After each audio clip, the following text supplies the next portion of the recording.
Humingi ng paumanhin si Senator Panfilo Lacson matapos na umalma si Senator Pia Cayetano sa kanya naging pahayag na sa sasakyan niya nakisakay si Senator Ronald Bato de la Rosa upang makapasok sa Senado.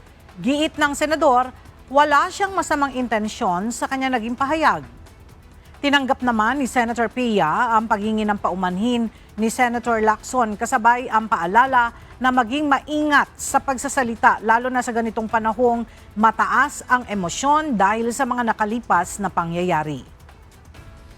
I want to put it on record that I sincerely apologize to our distinguished colleague, Senator Pia Cayetano.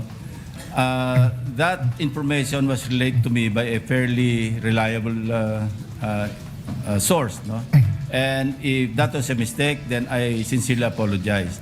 I thought I made a public statement because I thought it was just a very not really a serious matter, but because maski saan sumakay si Senator Bato, as everybody would agree, it is of no moment. No? Sa amin siguro, kung malaman namin kay Senator Ligardo pa nakasakay, baka doon pa kami magkaroon ng issue.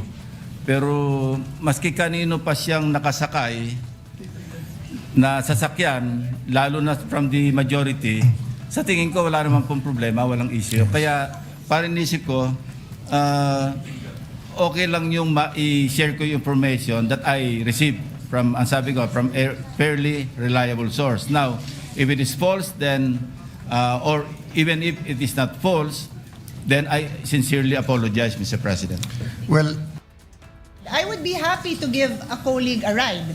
But I'm just saying, that's why I had to repeat na I don't have an issue with Senator Bato arriving in the Senate. I have an issue with the aspersion of malice na parang patago kong pinarating dito na gamit ang kotse ko na walang katotohanan. Tinatanggap ko po yung apology ni Senator Lacson. Wala akong problema sa akin yon. Kaya lang po, ako yung nakikiusap sa lahat ng kasamahan natin na mag-ingat naman tayo sa statements because these are very troubling times. Everybody is so sensitive. Kung sino yung kakampi mo, lahat na ng ginawa niya tama. Kung sino yung kagalit mo, lahat na ng ginawa niya mali. So why would you make a statement that would arouse angry feelings or questions about my credibility or about anything that would create any negative implication on your fellow senator? Sana po wag ganon. Yun lang sasabihin ko. Sana walang ganon. Kasi kung wala namang intensyon, di wag na lang sabihin. Sa huli, nilinaw ni Senate President Alan Peter Cayetano na sa kanyang sasakyan nakisakay si Senator Bato papasok sa Senado noong Lunes. for the record, sa kotse ko sumakay si Senator Bato, as he said. When I talked to him and said, how can I go in the Senate? I was aghast. Senador kayo, bakit problemang pumasok ka? But naisip ko yung commercial ni Amang Parika, yung sabi, sumakay ka pa. Kaya sabi ko, sa akin ka na sumakay.